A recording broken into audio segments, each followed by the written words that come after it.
hadi hadi Muhammadin syarrul umur muhdatsatuha wa kullu muhdatsatin bid'ah wa kullu bid'atin dhalalah wa kullu dhalalatin finnar. Alhamdulillah, syukur dan terhingga mari kita senantiasa panjatkan kehadirat Allah Subhanahu wa taala atas limpahan nikmat yang diberikan kepada kita semuanya. Shalawat salam mudah-mudahan terus tercurah kehadiran beliau Rasulullah Muhammad sallallahu alaihi wasallam serta seluruh keluarga beliau, sahabat, kerabat dan pengikutnya, serta kita semuanya insyaallah istiqamah konsisten dalam menjalankan dan mengerjakan sunnah-sunnahnya hingga akhir masa nanti. Jamaah yang dimuliakan oleh Allah Subhanahu wa taala, kita lanjutkan kajian kita kitab Tanbihul Ghafilin. Bismillahirrahmanirrahim. Qala al-mu'allif rahimahullahu taala wa nafa'na bihi wa bi'ulumihi fid dharain amin. Rabbana shrah lana sudurana wa yassir lana umurana wahlul 'uqdatam min alsinatina yafqahu aqwalana amin ya rabbal alamin. Bismillahirrahmanirrahim. Babu fadlis salati ala nabi sallallahu alaihi wasallam. Bab yang menjelaskan keutamaan sholawat kepada Nabi Muhammad sallallahu alaihi wasallam. Sholawat itu ya artinya doa begitu ya. Makanya kalau kita baca sholawat itu sebenarnya berisi doa kepada Nabi sallallahu alaihi wasallam. Memohonkan kepada Allah Subhanahu wa taala supaya Rasulullah dicurahkan rahmat oleh Allah Subhanahu wa taala.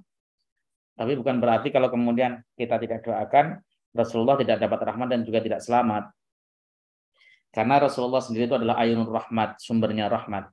Maka ketika kita membacakan sholawat kepada Nabi Shallallahu Alaihi Wasallam, sebenarnya mendapat manfaat ya kita sendiri, bukan orang lain. Gitu, mendapat manfaat dari bacaan sholawat kita karena Rasulullah adalah ayunur rahmat. Qala al-faqih, berkatalah al-faqih Abdullah As-Samarqandi, hadatsana Muhammad bin al-Fadl. Muhammad bin al-Fadl menceritakan kepada kami, qala hadatsana Muhammad bin Ja'far. Muhammad bin Ja'far menceritakan kepada kami, qala beliau berkata, hadatsana Ibrahim bin Yusuf, qala hadatsana Ibrahim Abi Fadiq ya, atau Fudaik boleh, Fudaik. An Yahya bin Abdurrahman, dari Yahya bin Abdurrahman radhiyallahu taala anhuma, an jaddihi Muhammad bin Abdurrahman, dari kakeknya yaitu Muhammad bin Abdurrahman, anna Nabiya sallallahu alaihi wasallam qala, sesungguhnya Rasulullah Muhammad sallallahu alaihi wasallam bersabda, ma minkum min ahadin sallama alayya idza mittu illa ja'ani Jibrilu. Tidak ada di antara dari kalian semua dari seseorang yang mengucapkan salam kepadaku tatkala aku telah wafat. Jadi Nabi Shallallahu Alaihi Wasallam bersabda kepada sahabatnya, ya, jika ada seseorang yang mengucapkan salam kepada aku, kata Nabi ketika aku telah wafat, illa ja'ani Jibril, kecuali Jibril akan datang kepadaku. Faqala Jibrilu, dan Jibril berkata, ya Muhammadu hadza fulan, ya Muhammadun, wahai Muhammad, hadza fulanun, ini adalah fulan ibnu fulan, yaqra'uka as-salam. Dia adalah fulan bin fulan yang dia membacakan salam kepadamu. Faqulu, maka aku menjawabnya, wa alaihi salam wa rahmatullah wa barakatuh. Dalil ini yang menunjukkan bahwa ketika kita mengucapkan salawat salam kepada Nabi Shallallahu Alaihi Wasallam dari jauh pasca Rasulullah wafat, Jibril akan menyampaikan salam kita kepada Rasulullah Shallallahu Alaihi Wasallam. Disampaikan, lalu Jibril berkata, wahai Nabi, orang ini fulan bin fulan, misalnya saya, misalnya Ahmad bin Masfuri, misalnya, mengucapkan salam kepada engkau. Lalu Nabi Shallallahu Alaihi Wasallam akan menjawab salamnya. Terus kalau yang mengucapkan dalam 1 detik mungkin kan jutaan ya seluruh Indonesia. Bagaimana caranya? Itu terserah Allah Subhanahu Wa Taala. Antum nggak usah mikirin cara. Ya, jadi nggak usah kemudian antum bingung lah. Apa Nabi nggak kerepotan jawabin salam terus? Gitu.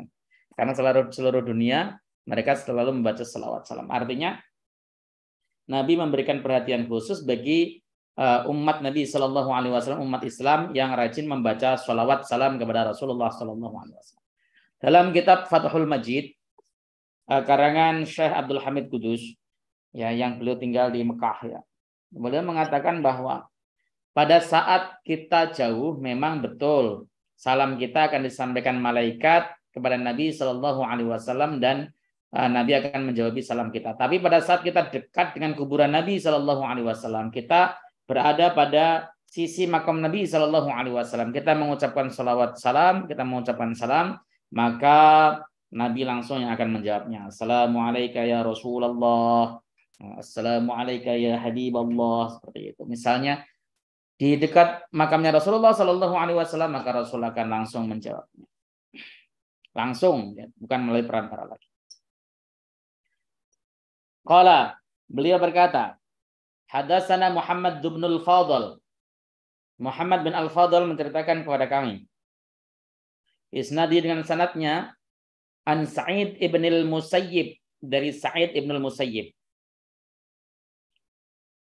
Qala, beliau berkata, qala Umar berkata, balaghani anna du'a mauqufun bainas sama'i wal ard. Telah sampai kepadaku sesungguhnya doa itu mauquf, dihentikan, enggak langsung diterima di antara langit dan bumi. La yas'udu minhu syai'un, tidak ada satupun yang naik dari doa tersebut, sedikit pun tidak ada. Tidak ada sedikit pun yang naik dari doa tersebut. Hatta tusalliya ala nabiyyika sallallahu alaihi wasallam, sehingga kamu membaca salawat kepada nabimu sallallahu alaihi wasallam. Jadi setiap doa yang kita panjatkan itu menggantung di antara langit dan bumi. Ya, gantung saja di antara langit dan bumi. Dia tidak diangkat, nggak naik di hadapan Allah Subhanahu wa taala, dan juga tidak turun. Ya, kecuali dia bisa naik setelah kita membaca sholawat kepada Nabi Shallallahu Alaihi Wasallam. Maka ketika selesai berdoa, kita kan menutup dengan sholawat. Apa itu? Subhana rabbika rabbil izzati amma yasifun wassalamun alal mursalin walhamdulillah, itu baca salam. Tapi kalau memang mau bagus ya baca sholawat salam lagi. Ya, misalnya contoh, setelah saja Rabbana atina fid dunya hasanah wa fil akhirati hasanatan wa qina adzabannar wa sallallahu ala sayyidina Muhammadin wa ala alihi wa sahbihi wa baraka wa sallam. Nah, itu namanya tutup dengan selawat. Jadi memang adabnya doa itu ketika kita berdoa tutuplah dengan membaca sholawat kepada Nabi Shallallahu Alaihi Wasallam. Kalau kita membaca sholawat kepada Nabi Shallallahu Alaihi Wasallam, maka doa kita akan langsung jos, langsung ke langit, diterima oleh Allah Subhanahu wa taala. Bahkan dulu ada yang ngajarin, masyayikh saya itu ngajarin ketika berdoa itu, ya ketika Anda berdoa, satu doa pungkasi dengan sholawat, satu doa pungkasi dengan sholawat. Itu tujuannya supaya doa kita betul-betul diijabah oleh Allah Subhanahu wa taala. Namanya juga kan mengapresiasi hadis, mengamalkan hadis itu apa itu namanya? Caranya macam-macam dalam mensikapi. Ini hadisnya kan begitu. Jadi doa itu tidak akan pernah naik ke hadapan Allah, tidak akan pernah naik ke hadirat Allah sebelum dia membaca sholawat. Kalau sudah membaca sholawat baru naik. Nah, ketika seberapa banyak membaca sholawat itu yang kemudian tidak ditentukan. Adab berdoa itu, misalnya antum punya hajat, yang pertama puji Allah, baca alhamdulillah. Kemudian baca sana. Sana itu kalau di doa yang sering antum baca itu ya seperti ini.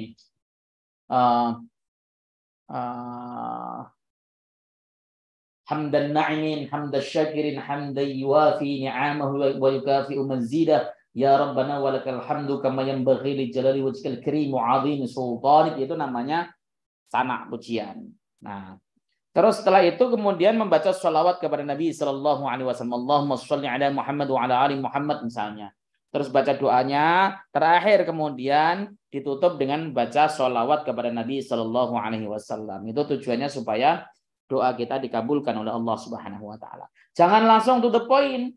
Kita juga kalau kemudian ada orang kok datang kepada kita misalnya to the point minta kan juga kan nggak enak.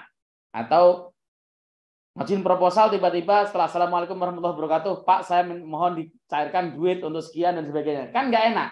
Coba kalau kemudian dia omongin dulu, dipuji-puji dulu. Mudah-mudahan Allah Subhanahu wa taala limpahkan rezeki kepada Bapak sekeluarga, berikan kesehatan, diberikan umur panjang. Pokoknya diangkat-angkat dulu, baru kemudian mengemukakan apanya? Maksudnya itu lebih cepat dibanding dengan langsung to the point. Pak, mohon to the point aja ya Pak, kedatangan sore sini kami akan minta duit untuk acara maulidan misalnya, atau acara sunatan massal. Kira-kira dikasih nggak? Nggak bakal. Maka sekarang proposal-proposal itu ya pertama dipuji-puji dulu, habis itu kemudian dikasih ayat-ayat yang memerintahkan, hadis-hadis yang memerintahkan. Kalau masih kurang hadis yang mengancam, wah kasih semuanya.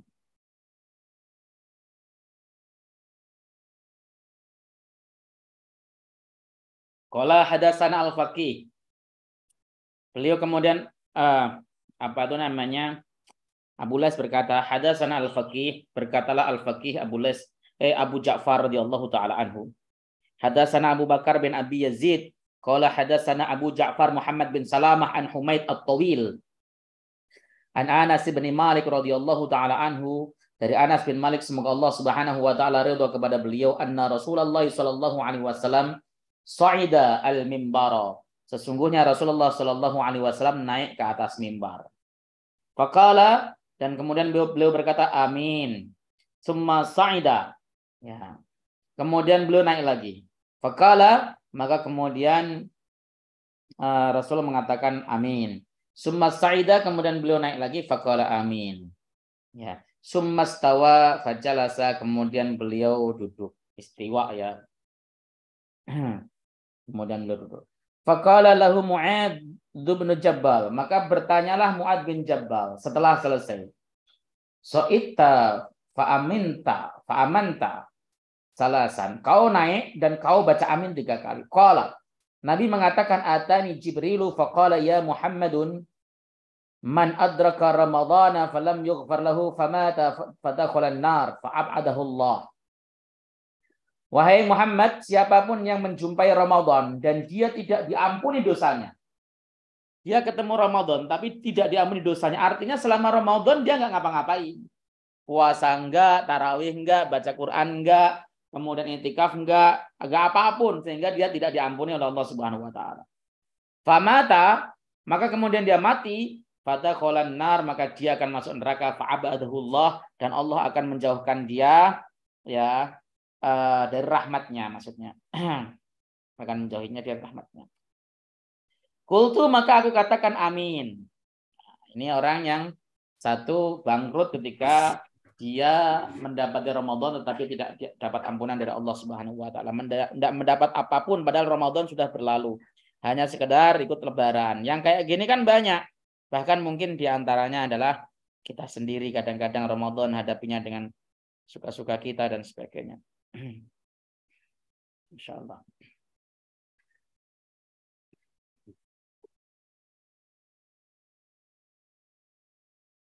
Kemudian waqala, dan Jibril berkata, man adraka abawaihi aw ahadahuma.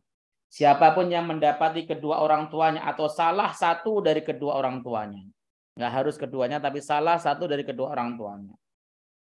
Falam yabirrohuma, dan dia tidak birrul walidain kepada keduanya.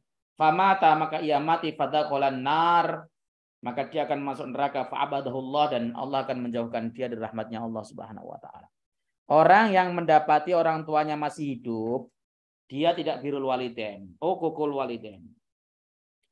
Uququl walidain. Birrul walidain itu enggak harus dengan duit, enggak harus. Kita menghormati, mentaati, menyayangi orang tua kita itu sudah termasuk birrul walidain. Jadi kita harus yakin orang tua kita itu kausa prima kedua setelah Allah Subhanahu wa taala. Penyebab adanya kita setelah Allah Subhanahu wa taala. Yang pertama kausa prima kan yang pertama Allah Subhanahu wa taala. Ini harus dimengerti. Kausa prima itu sang penyebab adanya kita pertama itu Allah. Tanpa Allah ya kita nggak mungkin ada. Yang kedua, kausa prima kedua adalah orang tua kita. Maka perintah dari Quran kepada kita untuk orang tua itu kan birrul walidain. Birrul walidain itu berbuat baik meskipun orang tua kita nggak baik sama kita.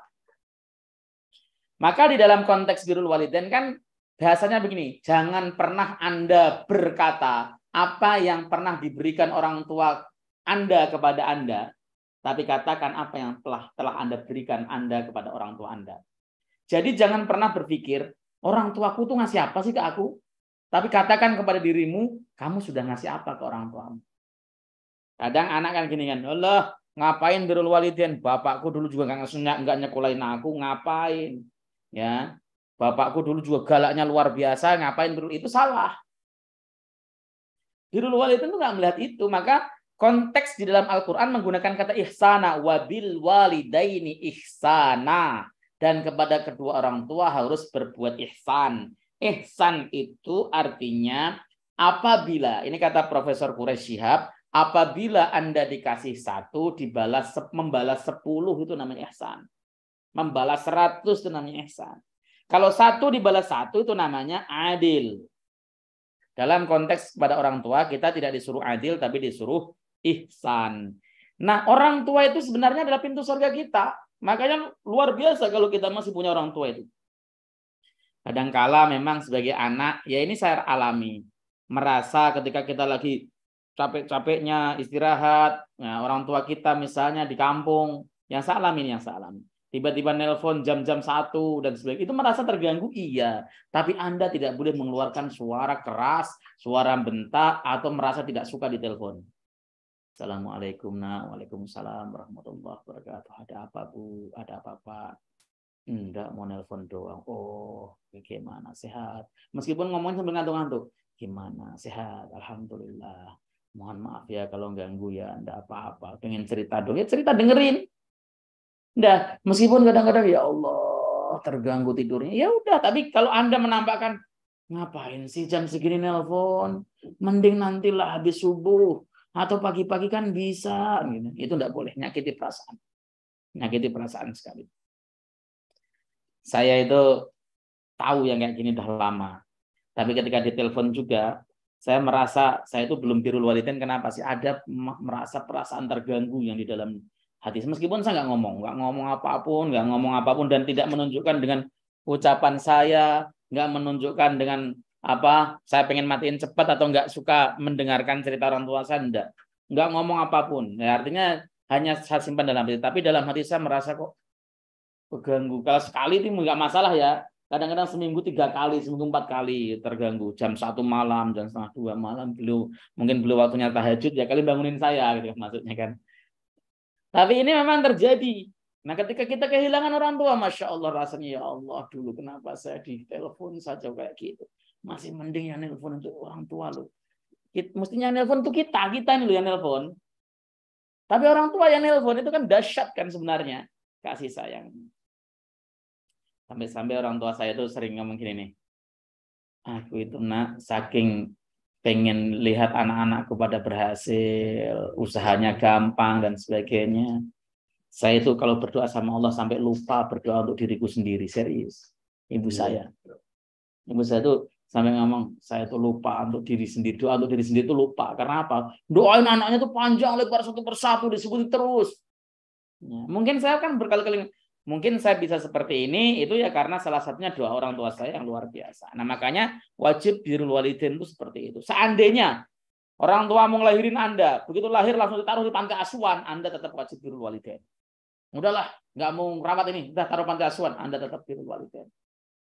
Ya, makanya di dalam Quran kita tidak boleh mengatakan ya. Bahkan dikatakan oleh para mufasir, seandainya ada bahasa yang lebih halus daripada itu pasti dipakai oleh Allah. Nggak ada. Fala takul lahuma uffin wa la tanharhuma wa qul lahuma qawlan karima. Itu bukan kok atau betul enggak? Ini contoh nih. Nah, punggung ibu kok sakit, pegel ya pijitin lah. Gitu. Hanya itu begitu, bukan begitu. Atau bukan hus. Bukan begitu. Itu bentak. Ada kata orang kan itu sebenarnya udah nahan kan? Gitu kan. Ya, sebenarnya inilah makanya kenapa orang birrul walidain itu pahalanya surga, karena memang berat. Ya, nafas. Ya, Bu, mana kalau belum punya orang tua pikun, orang tua sakit parah dan sebagainya, mungkin belum terlalu berat. Tapi ketika berat itu ketika sudah punya orang tua pikun, harus nyebokin, orang tua sakit parah, harus ngelawat dan sebagainya, itu yang beratnya luar biasa. Serius. Saat sakit tiba-tiba jam 1 malam, kok pengen makan ini ya, pengen makan di mana? Ya udah keluar dulu cari. Walaupun pulang nggak dapat itu sudah senang. Saya itu lihat Allah yarhamu habas saya itu ketika beliau tiba, pengen rasanya makan itu namanya leci ya. Leci di kampung, leci di mana? Leci buah aneh kan. Kalau mungkin semangka saya carikan kan gampang. Atau mungkin yang ya pokoknya yang model-model umum di kampung saya ada gitu. Leci itu nggak ada, Pak. Iya, adanya kalengan. Akhirnya saya nyari kalengan. Nggak ada leci, buah leci nggak ada. Lah, tumben-tumben waktu sehat juga nggak pernah makan leci loh. Enggak, maksudnya kan orang kampung, ngerti kan? Makanya itu saya anggap sebagai ujian saya. Apa, Bah? Pengen makan leci. Sudah, berangkat aku. Nggak tahu kemana nyarinya, yang penting saya berangkat dulu. Saya tanya ke toko bangunan. Ya, di situ kan ada toko bangunan. Ibu jualan leci. Oh, kalengan ya? Yang buah nggak ada. Ya ada kalengan Anda. Yaudah kalengan boleh. Kalengan saya kasih. Dikasih cuma dimakan satu. Gitu. Pokoknya niat saya takdim betul. Saya bilang saya dalam hati saya niat takdim sama orang tua saya. Pokoknya totalitas. Ya. Saya itu cuma pengen orang tua saya itu ridho saja. Nggak pengen yang lain-lain. Orang tua saya ridho. Makanya ketika beliau sudah dalam keadaan mudah-mudahan jenengan ridho sama saya nggak bisa ngelainin lebih. Ya itu serius. Senang. Abah saya tuh kena CA paru. Kanker paru-paru. Dokter bilang udah tinggal menghitung hari. Yang dikasih tahu cuma saya. Ibu saya nggak dikasih tahu. Bapak saya nggak dikasih tahu. Adik-adik saya nggak dikasih tahu cuma saya. Bagaimana cara menyampaikannya? Nggak bisa, Pak. Saya nggak menyampaikan sama sekali. Nangis adanya itu dalam sholat nangis. Ketika di depan abah saya, ya saya ketawa, senyum, dan sebagainya menghibur. Gimana? Kata dokter penyakitnya apa? Ya, semua penyakit yang sama aja, Bah. Ujungnya cuma ada dua. Kalau sembuh, ya alhamdulillah, itu harapan kami dan doa kami sebagai anak. Kalau seandainya harus dipanggil, ya Abah harus siap. Gitu itu omongan pertama. Iyalah, nggak apa-apa. Mati hidup itu urusan Allah Subhanahu Wa Taala, kata beliau. Abah sih nerima aja, nggak apa-apa. Itu udah mulai plong. Wah, ya saran saya yang penting tawakal ya, Bah, ya. Jangan sampai pengen ke dukun atau kemana-mana, nggak usah. Udah tawakal sama Allah, yang penting ikhtiar. Ya. Nyampainya lama, 2 bulan kemudian saya sampaikan ke ibu saya. Kata dokter, ini itu bapak itu udah nggak ada harapan. Wah, udah mulai itu ke adik-adik saya juga. Tapi ke bapak kan nggak berani saya nyampein. Itu salah satu yang saya bisa lakukan. Nggak bisa ada yang bisa saya lakukan lebih hebat dibandingkan itu. Ya, saya merasa itu pun menurut saya saya masih banyak melakukan uququl walidain, durhaka kepada orang tua. Nggak maksimal yang lain orang tua. Ya. Padahal semua tabungan saya itu habis. Abah, duit kamu habis, nanti enggak apa-apa. Selagi saya tidak teriak minta tolong, aku nggak merasa nggak mampu, berarti saya masih mampu, Pak. Gitu. Mau beli obat dari poin dokter kan, kata dokter coba cari alternatif, siapa tahu cocok. Gitu kan kita juga menyadong rahmatnya Allah. Dokternya itu Islam, bagus sekali. Namanya penyakit, dokter kan hanya bisa memberikan prediksi semua ketentuan Allah Subhanahu Wa Taala. Saat cari obat Cina, satu bungkusnya begini, Dok, itu harganya 250.000. Sekali beli itu 10 juta. Dan itu paling sekitar 2 minggu diminum. Ya, supaya apa senang. Ada videonya, testimoni orang-orang yang sakit kanker sembuh dan sebagainya. Itu nonton saja senang, bahagia. Besok hari Kamis bulan depan ada pengajian di masjid, pengen ikut pengajian. Itu diingat-ingat terus. Meninggalnya pas malam itu persis. Malam Kamis ada pengajian. Insya Allah itu cerita kita supaya biru. Nah sekarang saya nggak punya kedua orang tua. Jimat saya itu hilang. Dulu itu ketika saya setiap ada masalah persoalan apapun, saya itu jarang sekali langsung to the point minta sama Allah. Jarang. Saya minta sama orang tua saya, tawasul saya. Bu, kalau masih tinggal emak saya mau begini-begini, mohon doakan ya Bu. Waktu mau ujian PNS nih ya, tak ceritain. Saya itu tanggal 4 Desember tahun 2008 Desember itu adik saya nikah. Tanggal 6 Desembernya saya ujian PNS. Itu galau saya itu, pulang apa enggak. Saya putuskan pulang gitu kan. Kenapa? Takdim sama ibu saya. Lagian saya juga anak pertama, saya siapa yang dampingi nanti. Ya saya pulang. Begitu pulang, selesai akad, saya minta balik ke Jakarta, minta izin mau ujian. Ditangisi sekeluarga, nangis semuanya. Lah batin saya paksa mau mati ya ditangisin begini kan, ditangisi sekeluarga. Ya udah, izinkan saya untuk ikut. Ya udah, mudah-mudahan sukses, berangkat. Berangkat ujian PNS itu orang pada belajar semua kan. Lihat manusianya kok ribuan ikut ujian ini. Nggak mungkin gitu kan. Saya cuma bergumam dalam hati, Ya Allah, kabulkan doa ibu saya. Itu doang, udah nggak pakai doa panjang-panjang, udah. Saya udah nggak bisa berdoa, saya itu udah ada apa-apa. Saya tak jadikan tawasul. Ketika ujian pede saja, padahal soal itu saya kan nggak pernah sekali makan. Karena apa? Soal tata negara, saya kan anak IPA, fisika. Pelajaran saya rumus Pitagoras, hukum Archimedes, kemudian ya hukum Pascal gitu kan. Yang keluar PMP tata negara, apa nih gitu. Gak mending kalau saya pernah masuk IPS. Tahu tata negara kan di IPS zaman saya itu ada namanya tata negara, pelajaran tata negara. Ada itu apa namanya? Cap cip cupak. Pun jawab tuh, Bismillahirrahmanirrahim. Bismillahirrahmanirrahim. Orang pada gini, Bapak udah selesai, hampir selesai. Nyontekin dong, begitu nyontekin saya. Nggak yakin saya, udah nggak yakin nggak apa-apa gitu kan. Dan saya kasih jawaban saya dok, sama samping saya itu kata pengawasnya, Bapak kok jawabannya dikasih, ya nggak apa-apa bun. Apa nanti nggak nyesel kalau sebelahnya lulus? Ya nggak apa-apa, mau sebelah saya katanya tes 5 kali nggak lulus gitu kan. Saya kan baru sekali gitu kan. Ya udah nggak apa-apa. Ya udah tipis. Tapi dia nggak yakin jawaban saya. Nggak yakin emang saya tuh kalau jatuh Bismillahirrahmanirrahim. Banyak meremnya itu maksudnya itu sambil nyari petunjuk yang di sini tuh apa? Tiba-tiba nongol huruf A, Bismillahirrahmanirrahim. Ya Allah, Bismillahirrahmanirrahim C gitu kan. Bas itu soal dasar lingkari banyak banget karena nggak bisa. Soal agamanya bisa semualah karena itu makanan ya sehari-hari. Soal tata negara nggak ada yang bisa. Cap cip cup. Lurus makanya pas lagi ada pengumuman saya nggak ngelihat sama sekali. Saya tuh lihatnya sudah sore. Dikasih tahu teman saya. Kenapa lah? Nggak lulus lah paling gitu kan. Itu saya bergumam sama ya Allah kabulkanlah doa ibu saya. Itu ketika sama seorang punya orang tua ada masalah itu saya nggak pernah bingung. Saya masih punya wali. Loh wali, orang tua kita tuh wali. Datang itu saya kalau ke rumah, datang saya itu selalu dicium sama ibu saya, habis itu kemudian ngurut, saurut gitu. Kenapa wali, mijitin wali? Loh, serius, mijitin wali itu ya Allah. Seneng seridonya. Kalau belum bilang, udah nak, udah selesai, saya selesai. Kalau enggak bakal. Udah selesai ya mak, enggak. Selesai.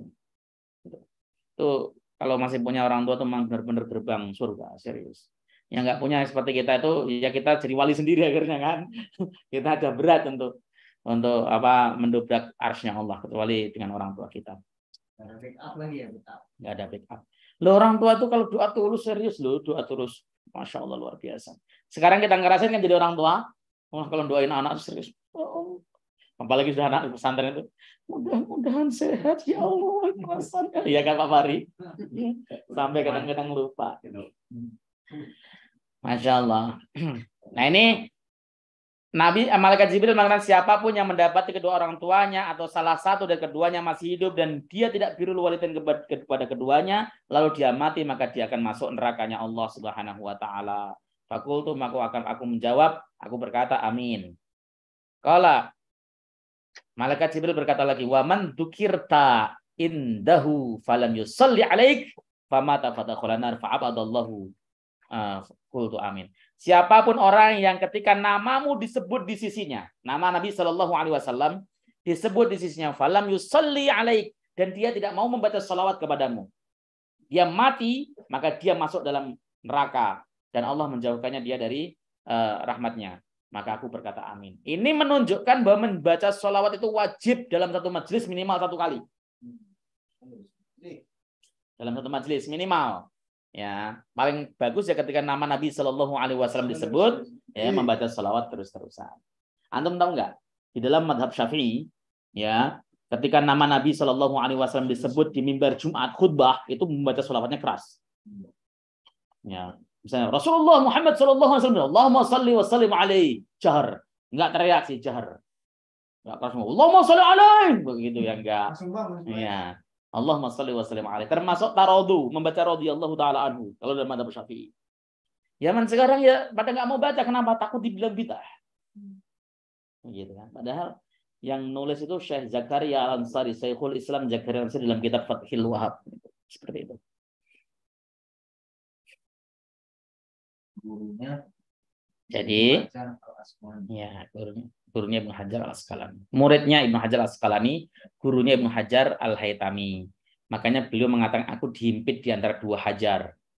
Yang pertama Ibnu Hajar Al-Asqalani pengarang Fathul Bari dan pengarang Bulughul Maram sebagai gurunya, dan muridnya adalah Ibnu Hajar Al-Haytami. Tapi secara ilmu itu alim Syekh Zakaria Al-Ansari. Kenapa? Karena beliau bergelar Syekhul Islam. Digelari Syekhul Islam. Syekhul Islam itu dia harus pakar tafsir, pakar hadis, pakar nahwu, pakar semua bidang. Semua elemen bidang harus pakar. Itu namanya Syekhul Islam. Kalau baru misalnya kayak Al-Hafidh Ibnu Hajar Al-Asqalani itu pakar hadis, tidak pakar fikih. Ibnu Hajar Al-Haythami itu pakar fikih, bukan pakar hadis dan sebagainya seperti itu. Tapi kalau Syekh Zakaria Ansari itu mutafanin, Syekhul Islam. Gelarnya sudah Syekhul Islam. Orang yang paling alim pada zamannya. Tapi kadang-kadang di dalam Fathul Wahhab itu ada bahasa yang agak sombong. Ya, hadhihi min ziyadati. Poin ini adalah tambahanku sendiri. Ya. Wa ziyadati, tambahanku ini lebih bagus dibanding kitab aslinya gitu kan. Ya memang loh, yang kayak gitu itu nggak masalah ya, kayak dokter begitu. Saya tuh spesialis jiwa loh. Kalau ente sakit agak somplak otaknya, jangan ke dokter gigi, ke saya. Ya saya lebih pakar dibanding dengan dia masalah jiwa. Seperti itu. Supaya apa? Orang itu ya tidak tersesat, berkiblat kepada yang benar gitu loh. Orang alim kan harus kadang-kadang ngomong gitu. Anda tanya agama, tanya sama saya, jangan tanya pada dia. Kenapa? Dia tuh dolun mudilun, bisa sesat menyesatkan. Ya kayak zaman sekarang itu kan banyak sekali orang-orang yang nggak punya basic agama, tiba-tiba jadi khutbah, tukang khutbah di atas mimbar, repot kayak gitu. Ibnu Malik, Alfiahnya. Malik juga. Ibnu Malik. Tapi Ibnu Malik kan memang yang di dalam tanda kutip diremehkan itu adalah gurunya sendiri, Ibnu Mu'ti. Ya. Nah, apa Fa'iqatan Alfiyah Ibnu Mu'ti, kitab ini lebih bagus dan bisa mengalahkan Alfiyahnya Ibnu Mu'ti. Ya. Jadi kitabku ini Alfiyah Ibnu Malik lebih bagus daripada Alfiyahnya Ibnu Mu'ti. Nah, di dalam kitab Ibnu Hamdun ceritanya Ibnu Malik tertidur itu kan blank, nggak bisa nerusin ngarang kitab, blank. Nah, apa ya itu, nggak sama sekali, bingung dia. Akhirnya kemudian tertidur, dia mimpi ketemu Ibnu Mu'ti. Ibnu Mu'ti ngomong gini, wajar dong satu orang hidup bisa ngalahin 1000 orang mati. Ya, bahasa kasarnya kalau lo memang berani dulu waktu gue hidup gitu kan. Begitu. Sadar kemudian ditambahin wa huwa bisabqi haizun tafdila mustaujibun sana'iyal jamila wallahu yaqdi bihibati wa firli wa lahu fi darajatil akhir, itu akan itu. Itu kalau di dalam kitab Ibnu Hamdun. Saya nyari-nyari kitabku Ibnu Hamdun kemana ya, kok hilang ya? Oh, ada yang minjem dulu. Ya. Dibuat nulis skripsi belum dibalikin. Ada orang bikin skripsi minjem kitab saya, kitab-kitab nahwu yang silang itu, Makudi nggak ada, Ibnu Akil nggak ada, kitab-kitab secara alfiah hilang semuanya. Dari cari, oh iya, baru saya ingat ini, ya dipinjem dulu, Mas saya pinjemin ya, kita mau nyusun skripsi. Ya udah bawa, nggak ribet. Mughni Labib juga ada. Tesis saya gara-gara gitu kan. Teman saya pinjam tesis S3 yang profil saya. Saya nggak sengaja, saya pinjam ya, diiyain kan. Nah lama saya itu nggak dipindah-pindah kan. Saya juga sekarang gimana ya? Saya juga bingung. Halo, tanggung jawab akhirat loh. Kalau itu pelaku. Gimana ya? Bukan di keliling. Waruya an Muhammad bin al-Munkadir an Jabir bin Abdullah an Nabi sallallahu alaihi wasallam qala, beliau berkata. Nah, ini ijazah nih kali ini. Man shalla alayya fil yaumi mi'ata marratin, siapapun yang membaca selawat kepadaku sehari itu 100 kali, qadallahu lahu mi'ata hajatin, maka Allah akan mengabulkan baginya 100 hajatnya. Sab'ina minha fil akhirah, 70 darinya itu di akhirat, wasalasina fid dunya, dan 30 adalah di dunia. Kuncinya sebenarnya ya baca sholawat itu baca zikir yang memang disukai oleh para ulama. Saya ketemu sama ulama dimanapun ijazahnya kok sholawat mulu. Udah baca sholawat aja. Syekh Yusri Rusdi Al-Jabiri sama Syekh Ali Jum'ah itu kalau ditanya, Syekh saya itu nggak nggak punya mursyid, nyari-nyari mursyid susah, kesana kemari nggak bisa ketemu. Padahal beliau dua-duanya mursyid. Nggak ketemu, gimana ya Syekh? Kata beliau, bacalah sholawat sebanyak-banyaknya 1000 kali dalam sehari. Maka Allah akan menunjukkan kamu pada guru yang tepat atau Rasulullah yang akan menjadi guru kamu. Jadi baca sholawat yang banyak. Ijazahnya salawat yang banyak, sallallahu alaihi Muhammad saja, sallallahu alaihi Muhammad, sallallahu alaihi Muhammad, sallallahu alaihi Muhammad, sallallahu alaihi Muhammad, sallallahu alaihi Muhammad. Terus sallallahu alaihi Muhammad, sallallahu alaihi Muhammad, sallallahu alaihi Muhammad, sallallahu alaihi Muhammad. Terus bacanya itu. Ya. Coba antum kalau baca pakai cek-cekan itu nanti bisa ngecek berapa. Dalam satu kali duduk antara azan dan iqamah, kalau azan iqamahnya sekitar 10 menit, itu bisa dapat 300. Sallallahu alaihi Muhammad, sallallahu alaihi Muhammad, sallallahu alaihi Muhammad, sallallahu alaihi Muhammad. Kalau pakai beginian, baru 3 udah lupa antum. Sallallahu alaihi Muhammad, sallallahu alaihi Muhammad. Lupa. Yang ceklekan itu loh. Iya, ceklekan. Pakai ceklekan itu yang punya perang sini bahas ini. Yang begitu 3.000 udah bisa. Iya. Joli. Ganti ahli. Masya Allah. An Sa'id bin Umair Al-Ansari, dari Sa'id bin Umair Al-Ansari, wa kana badariyan, dan beliau adalah sahabat Badar, ahlul Badar. Ayat qatala yauma badrin, artinya beliau adalah ikut peperangan di hari Badar. Qala, beliau berkata, ahlul Badar itu sahabat Nabi utama loh, jangan salah. Ahlul Badar itu karena apa? Teruji keimanannya. 313 lawan 1000 dan belum pernah perang. Ya, itu teruji. Makanya ketika Nabi Shallallahu Alaihi Wasallam ngajar ngaji, mereka pada melingkar rapat begitu. Ada ahlul Badar lewat, mau masuk. Mereka suruh, minggir, kasih tempat ahlul Badar. Makanya kan ada wa idza qila kum tafassahu fil majlis fafsahu lakum.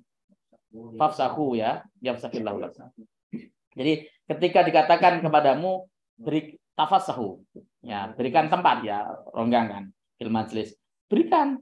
Ya, itu adalah kasus untuk ashabul Badar yang datang. Gitu. Ashabul Badar, ya, suruh melapangkan. Saking utamanya, mereka adalah orang-orang utama. Maka sering dibuat tawasulan sama para amin. Man shalla alayya min ummati mukhlishan min qalbi salatan wahidatan sallallahu alaihi asra salawatin. Siapapun yang salawat kepadaku dari umatku ini, ya, mukhlishan, dengan ikhlas, min qalbi, dari hatinya, salatan wahidatan, satu sekali salawat saja, sallallahu alaihi asra salawatin, maka Allah akan membacakan salawat kepadanya 10 kali.